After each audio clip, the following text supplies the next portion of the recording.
A determined father to serve, was serially frustrated, later rejuvenated, and finally got it made.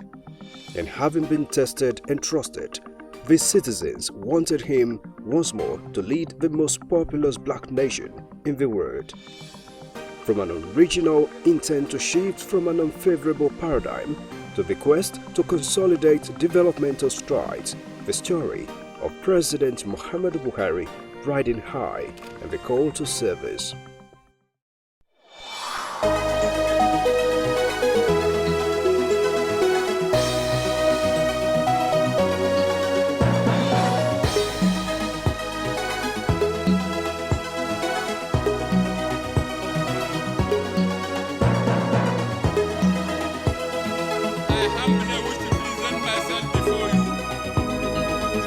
Nigerians and before God.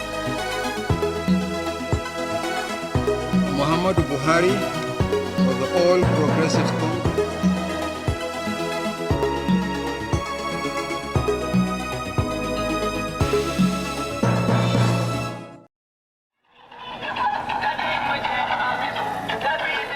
Wide and wild celebrations yet again. The jubilation was across the nooks and crannies of the country by Nigerians who have been longing for the return of President Muhammadu Buhari for a second term in office. Their votes have counted at the February 23, 2019 presidential election. President Muhammadu Buhari emerged the winner. But then, the 2019 poll was never the first test of political might for the Daura-born People's General turned politician. Destiny was his first teacher in life. Buhari started his tests of tenacity as the only male and last of the 9 children of his mother in Dumurkwa, outskirts of Daura, Katsina State. Amongst a few fortunate children in the community, young Buhari started his education at the town school number 1, Daura. He proceeded and completed his secondary school education at the provincial secondary school, now Government College, Katsina, as a head boy in 1961. General Buhari was a student of this college. He was admitted in 1956, and then he graduated from here in 1961. All his records are intact right from secondary school 1 to secondary school 6. And all his report cards are intact right now on the file. And going by the recommendation and the comments of his teachers in the file, from all indication, we can see General Buhari, right from his secondary school, is a person of good character, is a person with personality traits, is somebody who commands respect from his classmates and his teachers. He was even the head boy of the city when there he graduated. I started knowing him since secondary school. He was in Form 5, or he was in Form 6, I was in Form 1, secondary school, Katsina. And coincidentally, he was my house captain. He was a very, very disciplined house captain. So the discipline of Muhammadu Buhari started even from school. I remember all the time when we were making noise in the dormitory, immediately pupils, we saw him coming up and would keep quiet, dead silent. So the man grew up to be a very disciplined person. And since he was a young man, he hated injustice. At this moment of his life, a forthright and disciplined Buhari already had a foresight of the future he desired. He chose a career in the military as he was enlisted in the Nigerian Army in 1961 and 2 years later trained as officer cadet in Aldershot, England. First, and significantly so, Buhari, having demonstrated his bravery as a soldier, he was commissioned as second lieutenant in January 1963 and was appointed platoon commander in the legendary 2nd Infantry Battalion. From a second lieutenant in 1963, Muhammadu Buhari progressed steadily in his career and held posts at several divisions in the army. Subsequently, he became a military governor and Minister of Petroleum. In 1983, a bigger task, yet another national assignment beckoned. After a coup of December 31, 1983, a tested and trusted Muhammadu Buhari was chosen by his colleagues to lead the nation in a new direction. It was at the time Nigeria desperately needed to fight indiscipline and inculcate the culture of civil responsibility in Nigerians.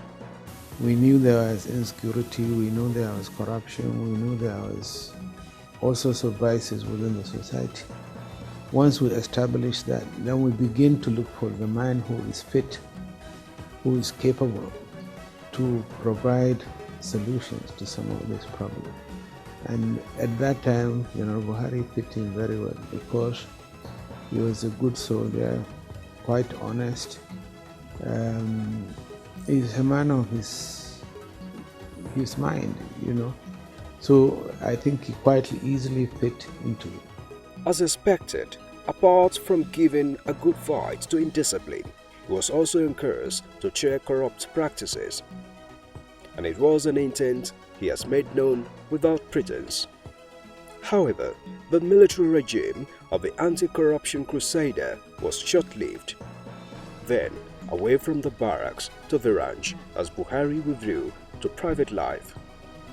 But then, the Project Nigeria is a continuous one, and so his contribution to national development was far from being over.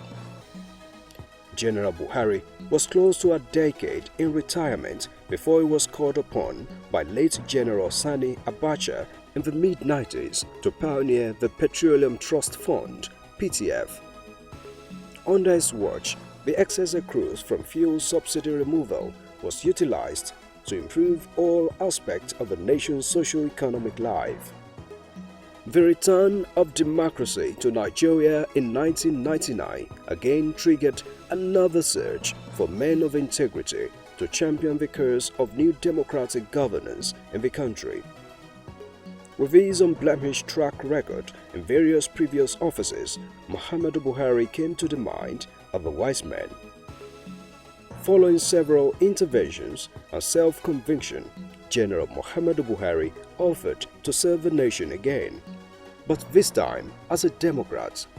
On his first 3 attempts at the polls, Buhari only ended up challenging his defeats up to the Supreme Court.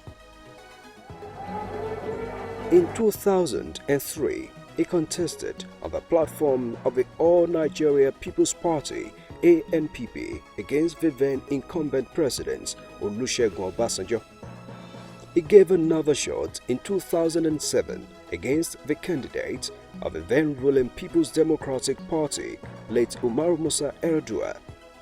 The declared winner in the 2007 presidential election, Yar'Adua accepted the fact that the electoral process that produced him was flawed. Following unresolved differences, the dogged politician parted ways with the ANPP and pitched his tent with a new political party, Congress for Progressive Change, CPC. On this platform, Muhammadu Buhari contested the presidential election in 2011 against the then sitting president, Goodluck Ebele Jonathan. Again, he lost. And his hope in the judiciary at that time was again dashed. This decision of the Supreme Court is politically motivated and has little judicial content. This Supreme Court has proved no better than the Supreme Court of 2003 and 2007. Jonathan. The outcome of that election, which Buhari also challenged up to the Supreme Court, made him to announce never to participate in elections again. His decision was not going to be, as Nigerians who believed in the Buhari phenomenon would not take his no for an answer. That September, I said to him, General, the situation that Nigeria is going to be in 4 years may be such that you may have to run. He was very angry with me because he said, I'm a man of my words, I will not go back on my words. I said, but you are not running for president for yourself. You've been president before. You are running for president for all of us. Therefore, it is not your decision alone. It is our collective decision. And if at the time the party in the future says you must run, as a loyal party member, you have to run. He said, no, I'm not going to change my decision. And it was about what he could offer the country. If it was about him, then that 2011 resolve not to run again could have held. But we just told him, no, sir, it's not about you. It's about Nigeria. And it's about what you can offer Nigeria. And we believe you have a lot to offer, so you need to run again. Towards the 2015 general election, what turned out to be a defining moment, a merger of major opposition political parties, altered the political permutation and the history of democracy in Nigeria. Buhari's CPC, Action Congress of Nigeria, ACN, All Nigeria People's Party, ANPP, and a faction of the All Progressives Grand Alliance, APGA, formed a common front. The All Progressives Congress, APC, was the result of a coalition. The ultimate goal was to end the reign of the then-ruling People's Democratic Party, PDP, which has been in power since 1999. It became necessary, absolutely necessary, to ensure that we had a change. And the only way that change could occur was to ensure that, yes, we were in a position to have a strong opposition. If you remember, the opposition was very weak. There were so many parties. And if you talked of an alliance, definitely you have problems because you may not be in a position to really ensure that whatever is desired by the collective body is achieved. So that was why now a measure became very important. I could recall speaking to Bola Aswaju and Akande, Chief Akande, because they have secured their constituency, the Southwest. For us in the North, the Southeast and South-South, there are strong divisions. The Southwest was the only secure constituency. And we advised that please get the cooperation of the rest of the group. We came together, we decided what to do. This is an important political development because without coming together, the opposition, and taking away power from PDP, I wonder which political development and economic development and security could have been the consequences of subsequent events in this country. The intention was captured in a succinct slogan, change. Then, Buhari reluctantly accepted to lead the change Nigerians were yearning for and ran again. I humbly wish to present myself before you, before all Nigerians, and before God, seeking to be elected as APC's presidential candidate. He contested the presidential ticket of a new but major opposition party, APC, with other four aspirants and emerged as the candidate. Muhammadu Buhari as the winner. It was a keenly contested primaries, you remember, and he emerged. And clearly, and this is without prejudice to all the qualities that all the other candidates, all the other aspirants had. Of course, he towers above all of them, and he emerged. So for us, it was like hitting the nail on the head and putting a round peg in a round hole. with a much-wanted politician running again on the platform of a popular opposition party against a well-established ruling party, another tight contest loomed.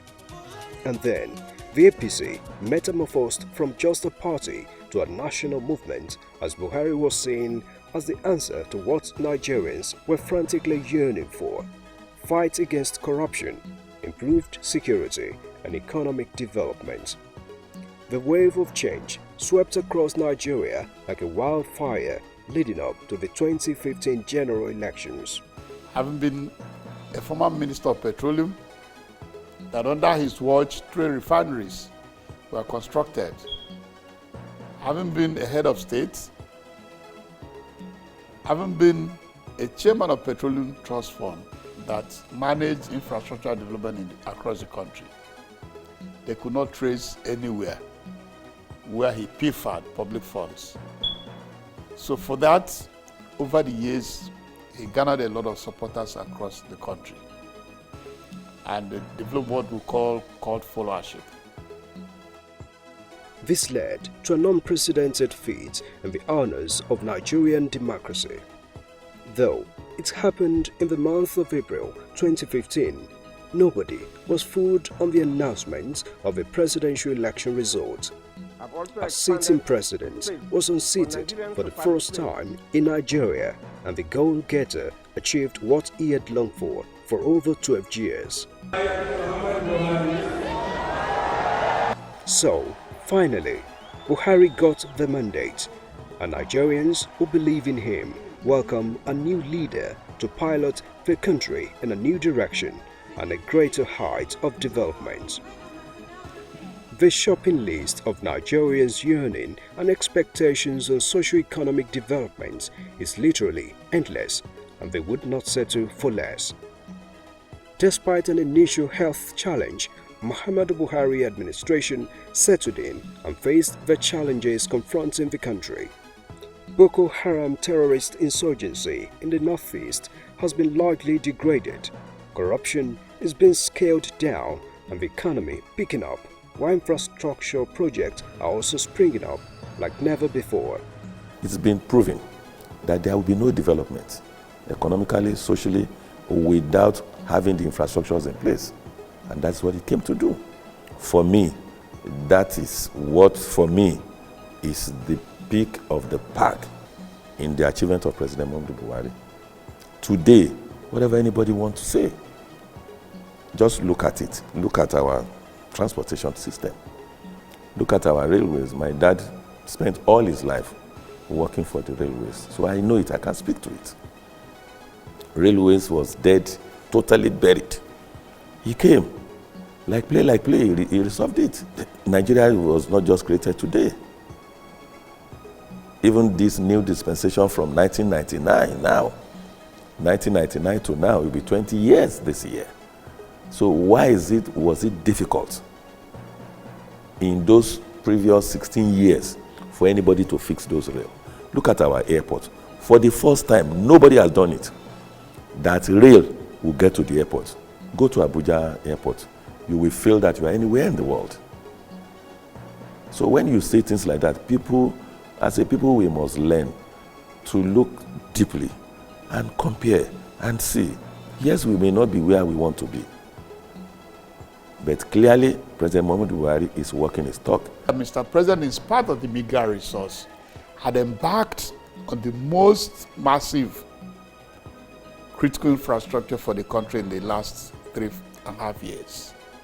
5,000 kilometers of federal roads, 5,000 kilometers of standard gauge rail line, additional 5,000 megawatts of electricity. And it has also embarked on the agrarian revolution, where the state is pumping in money to help farmers. To me, it had been done in the past 19 years we returned to the Fourth Republic, Nigeria could have been a different country. Barely 3 years into this new taste of governance, Nigerians were already yearning for more, as they could not wait for Buhari to declare his intention to run for another term. As early as April 2018, President Buhari broke the ice.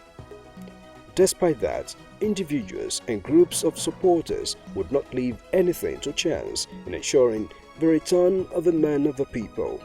We knew that Mr. President on his own, even in 2014, some people bought the phone for him. So coming into power as president and knowing the kind of person he is, we didn't want him to make it too late.